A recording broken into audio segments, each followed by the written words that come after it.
Alright, to start off today's episode, I think I have to say thank you to a lot of you guys who have been commenting on the video of us splitting up with a lot of nice and very kind words, wishing that we could get back together, or even if we couldn't, then each of us would have a much better path ahead of us.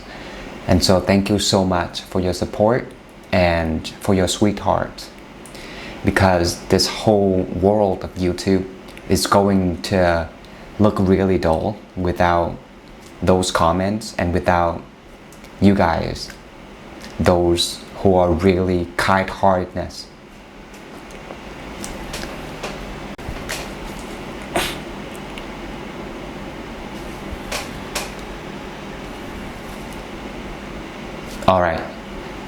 Alright, let me start this.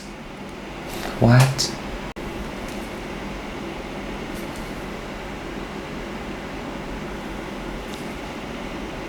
Alright, let me start this episode by saying lots and lots of thank yous to all of you guys who have commented on the video of us splitting up before. After I posted that video, a lot of you guys just kept saying really nice and good things to us. If we could still be together, then it'd be great. But if we couldn't, then each of us would have a very promising and full of happiness path ahead. And honestly, like a newbie to the world of online content creators like me, I'm really appreciative of how supportive you guys have been, because I think honestly, without those very nice, thoughtful, considerate comments or commentaries like I received or us receiving from you guys, and without you guys who are really kind-hearted. You barely know me and Mari, but then when things happen, you showed your support, and that's what matters to us the most. And that would make our job of keeping on creating online content on this platform more worth it. And we just keep doing what we're doing in order to make you guys satisfied and pleased when watching our content. Anyway, going back to what I said, this video is going to be a non-cut video. It's not going to be disrupted.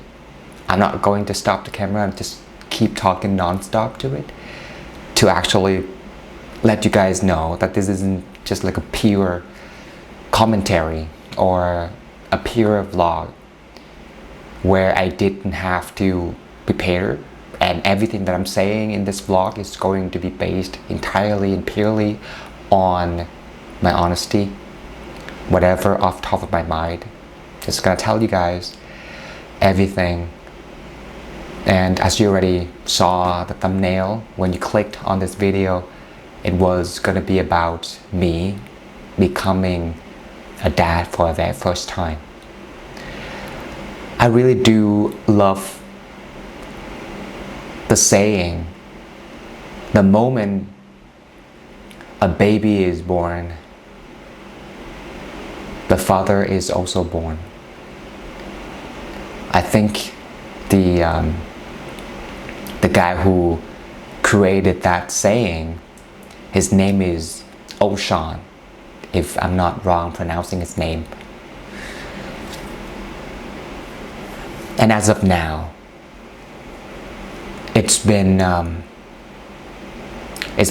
month and 3 weeks. 1 month and 3 weeks since Mari left, and I've been here alone while she's been spending her time with her family, both direct family and extended family. And I'm very happy for her, because it's been 8 years since the last time she had a chance to participate in all the fun, all of the family dynamic that she always wished when she was with me. And now she's there enjoying everything, and I am more than happy to tell you that I feel, thanks to that, a lot better about our split up.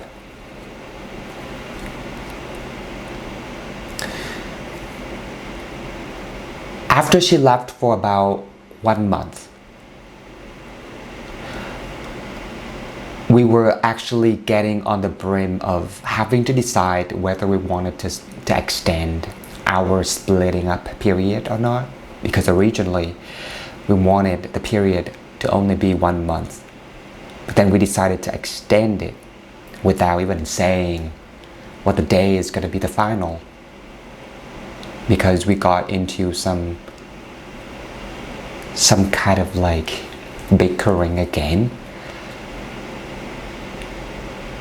But the notion was still there, right? The fundamental mindset is still there, that each of us had to work on our garden to make it more abundant with fruit and valuable things, so that the invited guests would want to come back.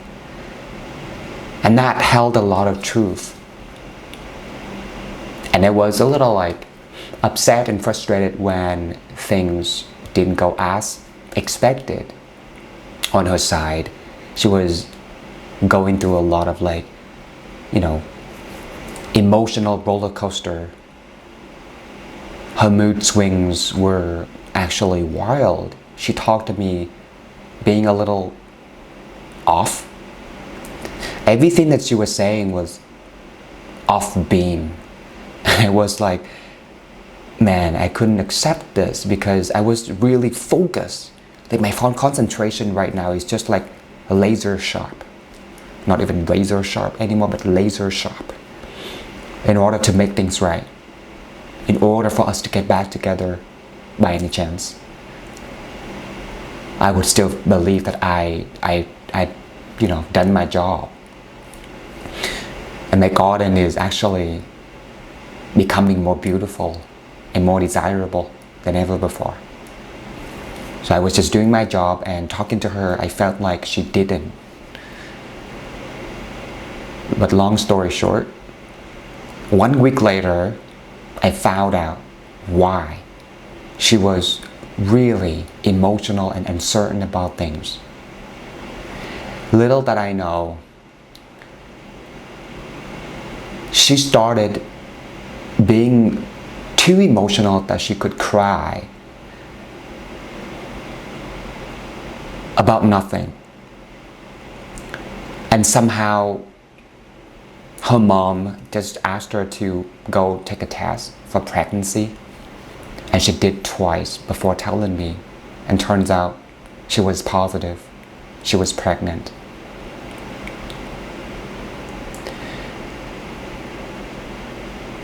It didn't take her too long to share the news with me.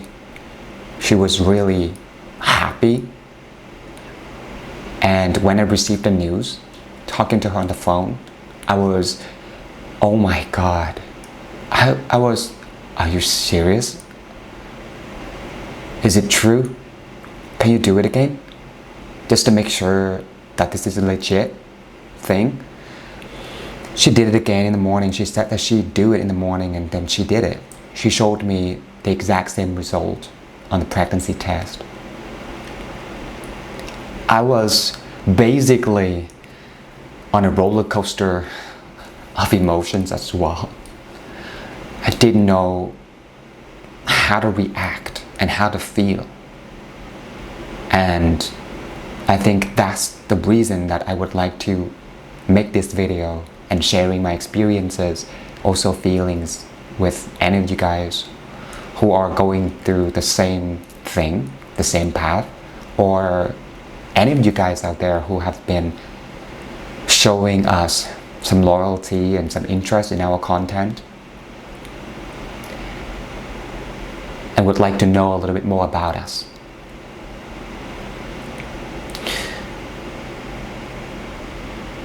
The moment that she told me that she was pregnant, I was already 70% extremely happy. But then the other half, not even the other half, but the remaining 30%, it was filled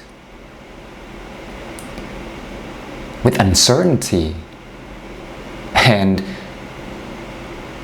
fright. I guess the uncertainty and the fright all came from a place of not having a father tagging along with me for a very, very big part of my life. When I was 1, my dad just passed away. He passed when he was 36. I was only 1. So I basically grew up without having any fatherhood, any upbringings coming from his side. And I lacked so much. And all what I lacked, I believe that it was really necessary, very important for a guy or a man to have. It actually dictated, in my opinion, 70 to 80% of how a good of a man or how strong of a man the kid would grow up to be. Because as a guy, right, as a baby boy, you grew up watching what your dad did, and you just learned so much about what his mindset was when facing all the struggles or difficulties, how he treated everybody else, right? And what his visions and interests always were. And then you just started picking up, taking the interest in the exact same thing that your dad was interested in doing and dreaming about. I lacked so much of that. No wonder that I spent a significant amount of time of my childhood being alone. I would just carve a toy truck out of cardboard or styrofoam, just to play alone in front of my house. I would just from time to time go into my poor village to participate in some of the group games with my friends. And most of my friends in that village, though, they just stopped learning. They dropped out of school and didn't really obtain any advanced education. Remember that I came from Phu Quoc, and Phu Quoc 20-something years ago was such a poor island. And the village I came from was even probably rated among the most, like the poorest, the most dilapidated villages and towns on the island. It wasn't a city yet back then. And the influence coming from the poor looking village, the dilapidated vibes, along with all of my friends not going to school, dropping out, right? Being a little loose on the education and on the family dynamic. They didn't listen to their parents.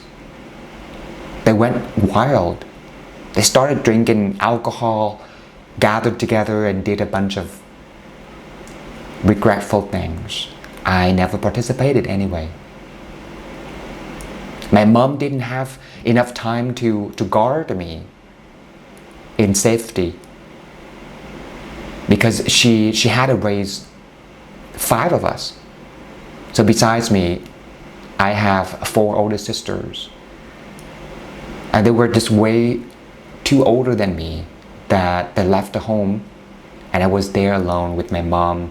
I spent most of my time with my mom, but for the most part, my childhood was spent being at home, not having my mom being with me 24/7. So I was basically free and able to just go out there and do things that other kids in the village did. But I didn't. I was just a loner. I was just a solitary guy who just wanted to make my own toys. And by the way, I was all the time jealous of how modern and sick all of the toys that my friends in the village made.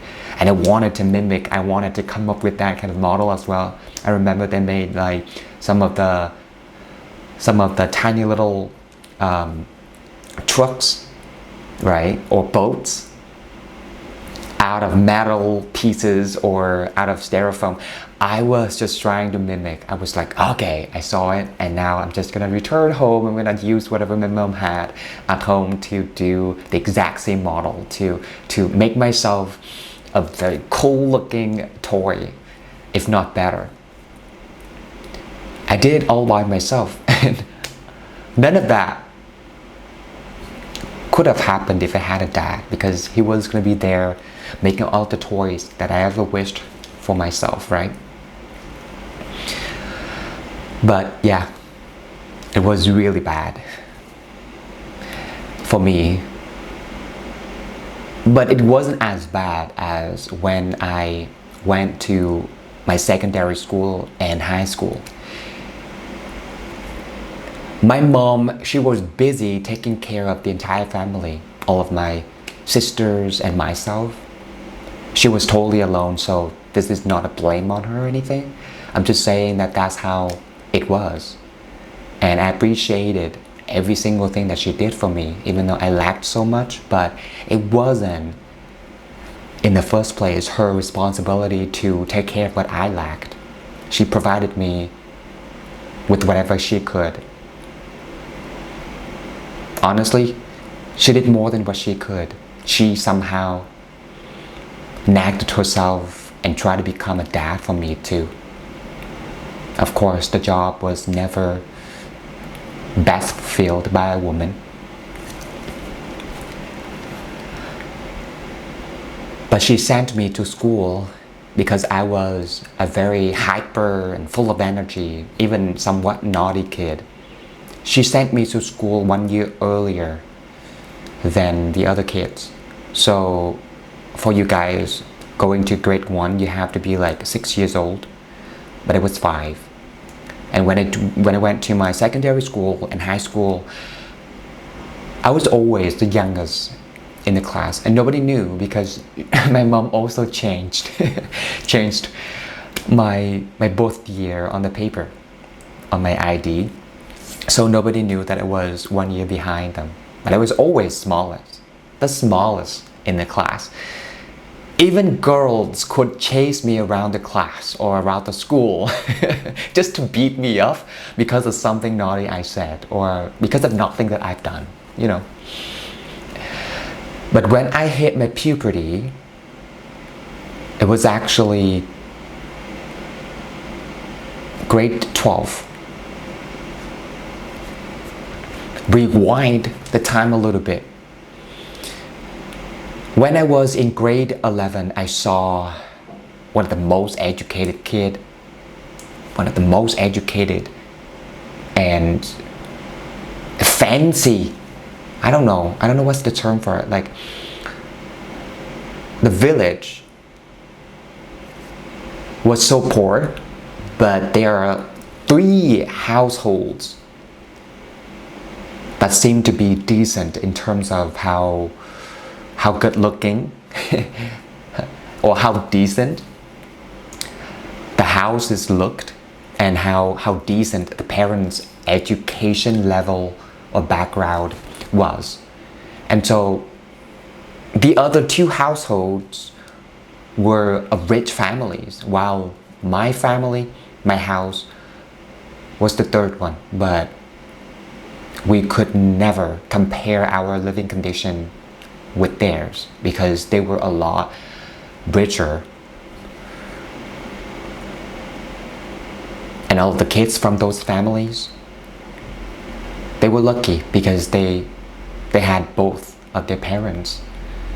And so the richest kid and also the most educated kid, the most expected to be something kid, happened to get admitted to his university. I thought it was so fancy and prestigious. I was, man, how could you get into that university? I would like to do that too. Even though I'm poor, my family probably doesn't have enough money for me to afford that education, but I would like to try. I would like to experience that. And then I was like all fired up when I was in grade 11. He already passed his high school, graduated from high school, and he was about to go to his first year in university. And I was like, man, the kid that I always looked up to, even though I never was a very good friend of him, and I was never like corresponding or playing with him at all, because like he was basically on another level. He was rich, he was educated, he was always expected to be something, to leave all of us, the remaining part of the village, behind. So he just always contained himself at home and studied and whatnot. And then after the guy was admitted into his university, I was like, I gotta do the same thing. So without any guidance and everything. So I was basically trying to learn, stay up until 2 in the morning to just study more. All the remaining years or time that I had in high school, I was significantly climbing up the ladder of good and excellent students. I remember when I was proceeding into grade 12, because of my desire to be much better, to be able to pass the entrance exam. Back then in Vietnam, if you want to go to a university, you want them to admit you into it, you have to pass an entrance exam. You gotta choose group A, B, C as some of the groups of subjects or curricula that you got to take an exam in. And if you group all of the final score of the group that you had the exam in has to meet their minimum requirement, so they could consider you as their student. It wasn't really that difficult for that. Parents back then were really proud if their kid successfully scored high and got admitted, got approved to go to their desired university. My mom was the same way. Everybody was in that way, expecting their kids to score high, to study diligently, and somehow bring home the title, the pride. They would just go around town or village just to tell people that, yeah, their kids is gonna go to university. You see, it's a big deal. I did the same thing when I was in grade 12. I was still tiny. I didn't hit my puberty until the very last day of my high school, of grade 12.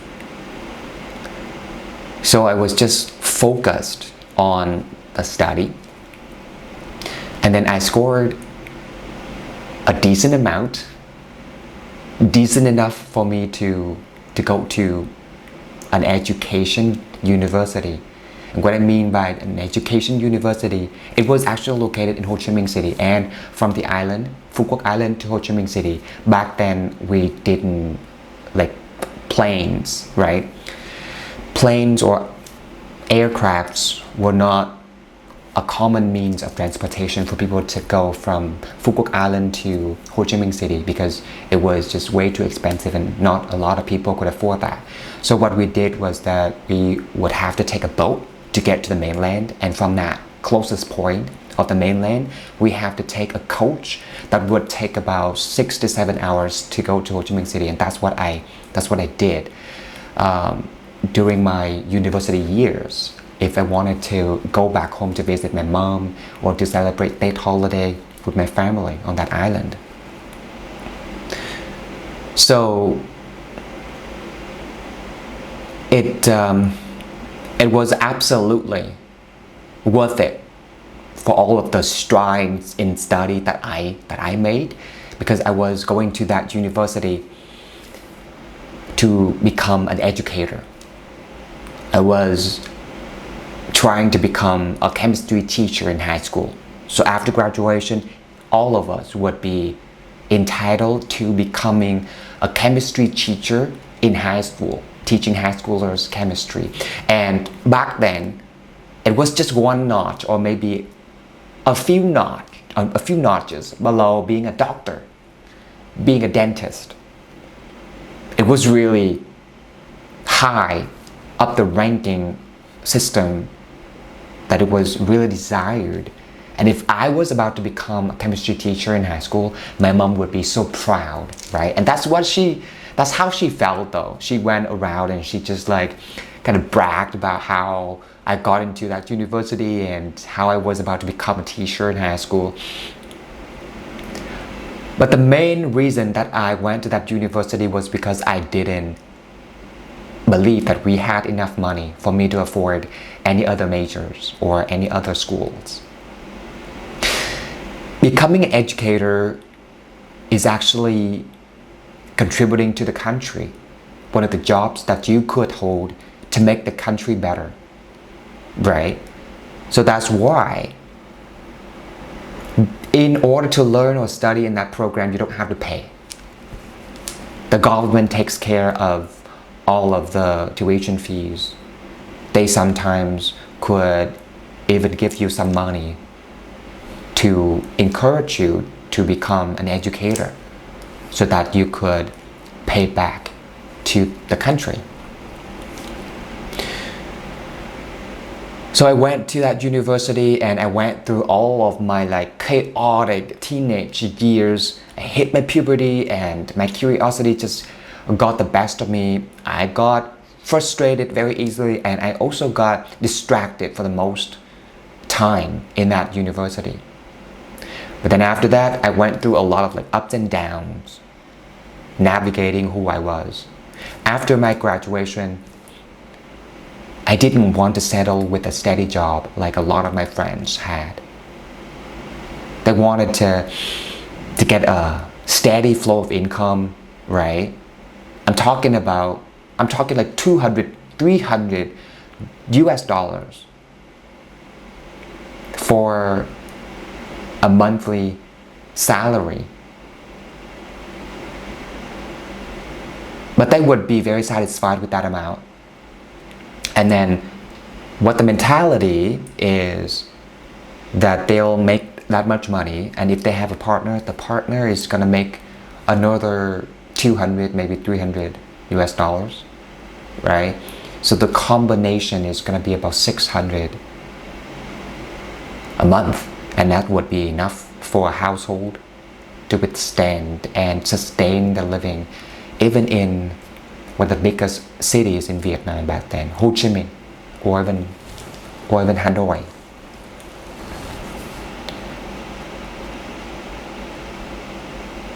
Hold on for a second, like I'm processing my thoughts at the same time.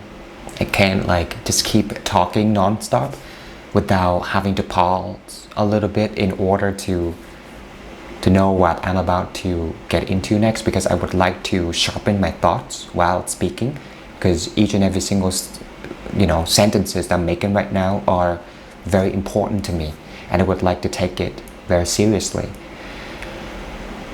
And what I'm saying is that I didn't settle with that job. I decided to do a lot of extra things, a lot of things that forced me to step a lot further out from my comfort zone. Didn't want to become a teacher. I started applying for a job in an international company.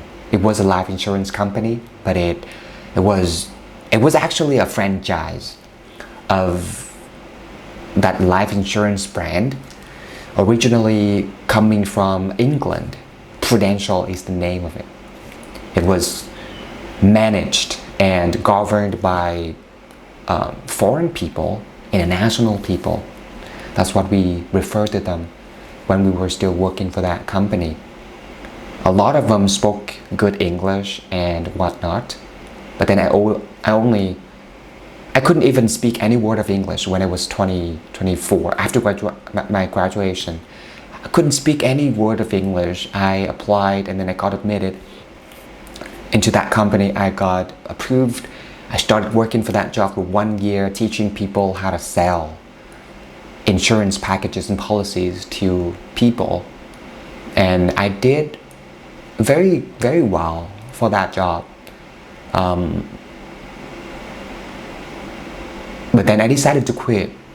I decided to learn English. And I started learning English when I was 26, 25, 26. And then after learning English for 1 year, I decided to take an international recognized and after 1 year of learning English, I decided to apply to go abroad to study. And I decided that I would go to Canada to study abroad. And I was there for 6.5 years. Now, looking back at all of what I decided, every single small decision that I made, I wish I had a dad. I wish I had someone, an adult, who could tell me if I made it wrong or if I made it right. Maybe sometimes that wasn't exactly what I wished I had. I wish somebody could have been there just to support me. Hey, son, or hey, David, you could do it. And that's what mattered. That's all I needed, right? But I myself could never become a bad kid. I could never become somebody that the society hated. Somebody that was worth nothing. I always wanted to improve my worth. I always wanted to find my voice and find out a way of living that I would just stick with for the rest of my life. Now, that's how I grew up. To understand the severity, the significance of not having any paternal upbringings coming from a dad. And so when Maddie told me that she was pregnant, I was basically very, very happy. 70% of my feeling was about happiness. But the uncertainty was 30%. Because nobody had ever shown me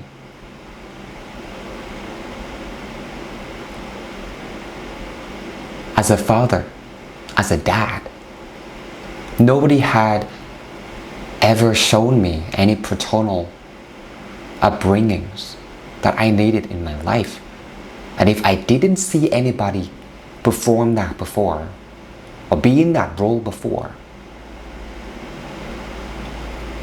then how could I be one?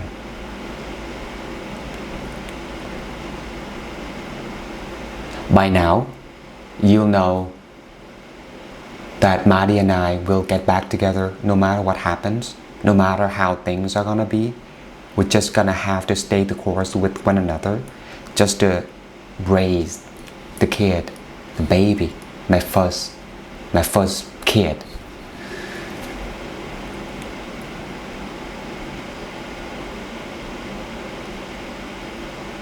And I decided to make this video 10 days. 10 days. Now, it's been 10 days since Maddie told me that she was pregnant. Look back at it in hindsight. I believe that I never told you guys this before, but it is something that you need to try. Especially when you have been enjoying our travel content, you need to give it a try. In Vietnam, We went to so many places, from south to the middle to the north. And we visited so many temples and pagodas.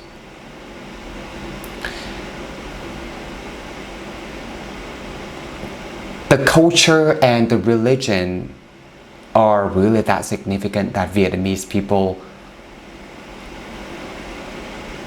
hold dear to worship, to maintain for thousands of years, through generations. They would go to pagodas and temples to wish for good things, to wish or pray for good luck. That's where all the ideas of traditions and customs comes from. That's where all the ideas of traditions and customs come from. Right?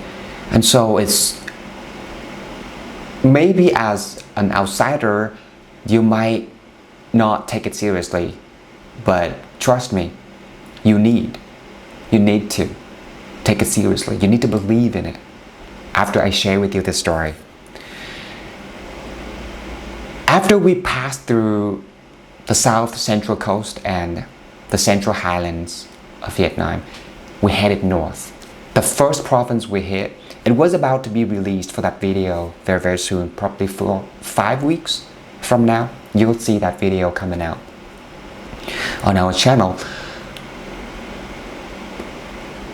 But we headed to the north and we visited,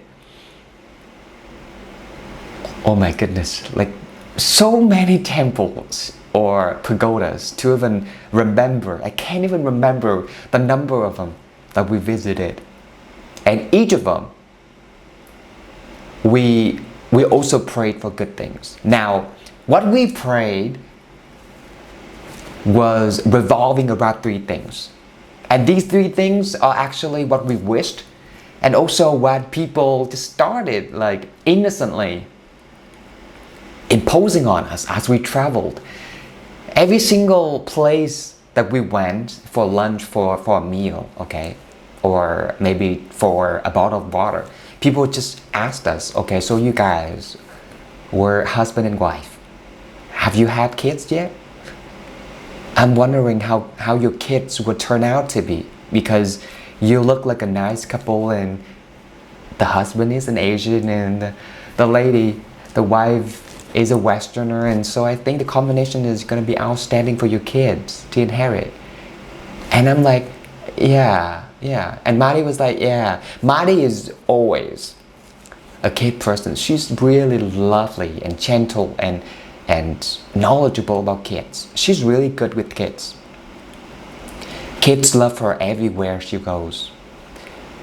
And because we talked to a lot of people like that, they just kept saying that your kids are going to look beautiful or cute or pretty. And so when we went to those sacred places, right, spiritual and sacred places, we started praying for that too. Marty and I had a discussion talking about whether or not we wanted to just complete traveling around Vietnam, and then we wanted to settle down at one place, and that would be Da Nang, for about a year or maybe 2, just to have a baby. And then during that time, we still had the content piled up of our travels to keep churning out every single day, because the algorithm on YouTube needs that constant flow of uploads. Otherwise, people like you guys will abandon our channel and will be uninterested in watching what's to come next. But yeah, that's what we wanted to talk about. We wanted to have kids, maybe a baby first, and then after he or she hit some certain age, maybe 2, maybe 3, we would go back to traveling. If Vietnam was done, Vietnam should be done around that time, and then we just like reach out to some of the neighboring countries, Laos, Cambodia, Thailand, Malaysia, Indonesia, and also China. a bunch of like other Asian countries, and then European countries, and then North American countries or South American countries, something like that. And that's our verbally discussed idea. We went to a lot of like I said, sacred spiritual places, pagodas and temples, and then we started wishing for 3 things. These are the 3 things that we prayed. First, we would love the deities to grant our families, ourselves, good health, good luck, and good prosperity. Second, we would want them to grant us a success on YouTube, so more people will know about our channel, so that they can learn more about Vietnam and ultimately about us, so that we could be maybe making enough money, and maybe we could take care of ourselves financially. And then third, we would want to have a kid. If you know, you know, but we tried. And we didn't have any signs coming our way. Right? Not that we were trying to avoid, but no, we opened the gate. But it didn't come.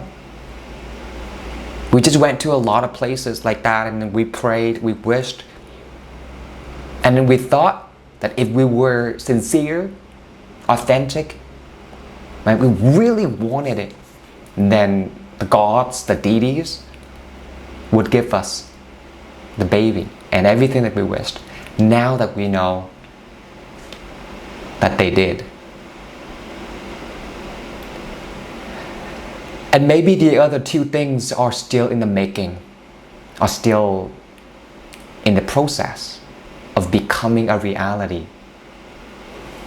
So if you are Vietnam, you gotta understand that in the north though, a lot of the tourist places or tourist areas are about temples and pagodas, right? A ritual, or no, not a ritual, but sacred spiritual practicing places. Ritual, not ritual, I'm wrong again. Spiritual, sacred spiritual practicing places. Yeah, if you travel in Vietnam, you'll know that we have a lot of temples and pagodas as the main and most appealing tourist destinations. And take your time to go there. And if you're going there, if you happen to be one of them, try to pray with all of what you have. Believe in it a little bit. It's not going to hurt you anything, right? But try to pray with your sincerity and authenticity. And maybe things will go your way at some point, because it did for us.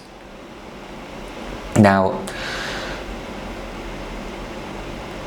10 days have passed, and now I can totally tell you how much better that I felt, and how much better that I will feel after Mari returns here from the United States.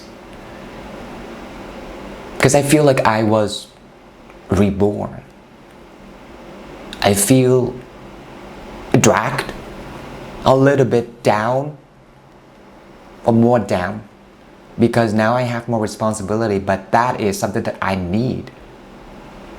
And have you ever felt that you spend most of your youth days and also your strong and most heady, powerful days?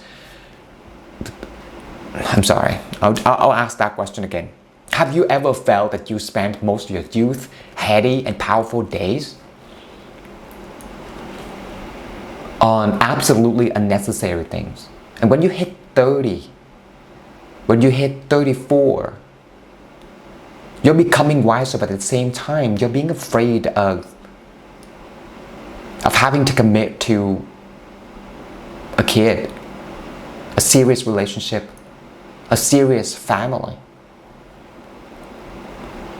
I didn't think about it.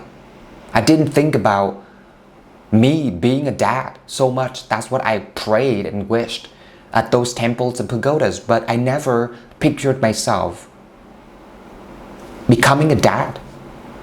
I liked kids and everything because I had 4 sisters, right? 4 sisters. They were all older than me, and they're now all married. They have kids. My nephews and my nieces are turning 20s. Yeah, they are in their 20s now. That's how big my family was. And I didn't picture myself becoming a dad at all. Now, I feel like,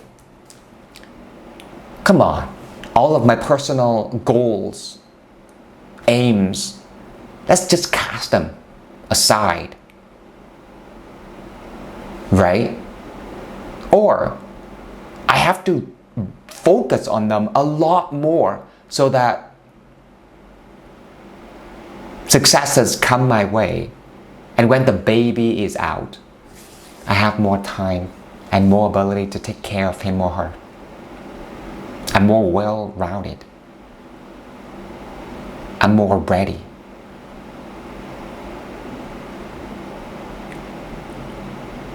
So, nervous but excited, that's how I feel. And it's now than ever before that I have to conquer my weaknesses. If before I said, I have to weed out my garden, I have to make it abundant and filled and teeming with fruits so that my expected partner or guest would come back. Now Marty has officially become my significant partner, not other. I would like to use the term partner because it means a lot more to me, even though maybe it's wrong. But my significant partner. She's now carrying my baby.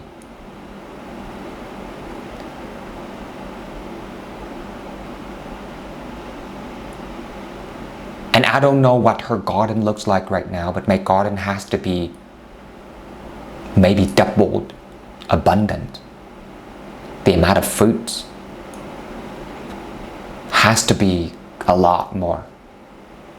And in order to work on that propholic,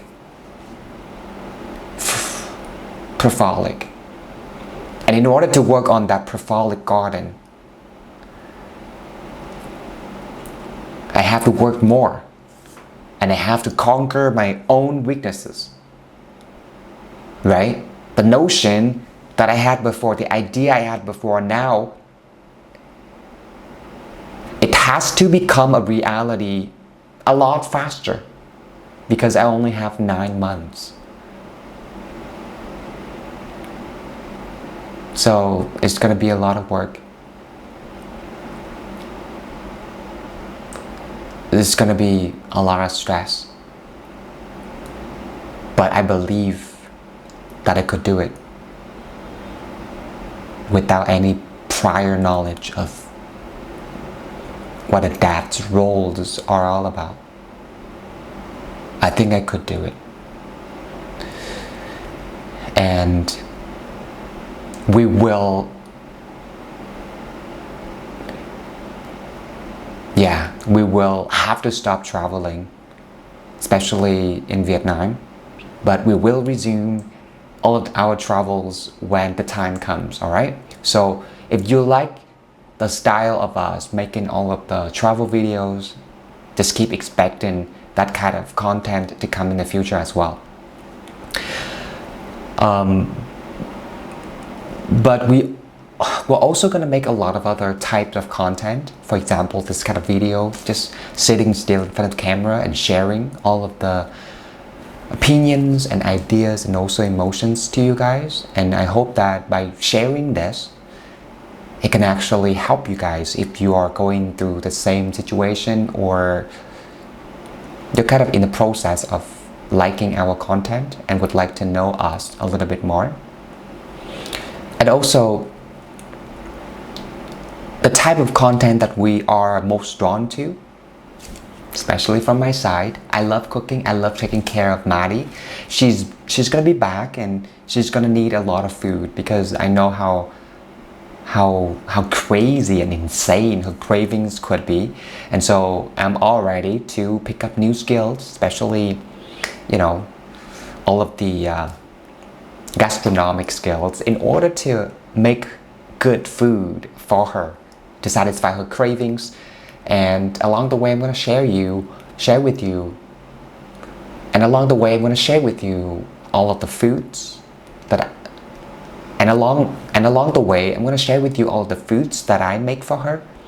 And I hope that it's going to be another type of content that you'll enjoy on our channel. Alright, so I think this video is long. Until the next one. Alright, I know this video has been already long, more than ever before. I wish to have much more support coming from you, and I wish this channel to be known and shared a little bit more, so that we could be better off when the baby is coming into the reality, coming into our picture. And thank you so much for those of you who have been already showing your support. Your kind words have meant the world to us. Keep being nice and friendly, and we'll keep making great videos, great content, so that you can enjoy on YouTube. Yeah. Thank you for your support again. We will continue to be strong, and we will see you in the next video. So yeah, thank you so much for your support, and I guess I'll see you in the next video. Bye bye. Yeah. So thank you for your support, and I guess thank you for your support. So thank you so much for your support, and I guess I can see you again in the next video.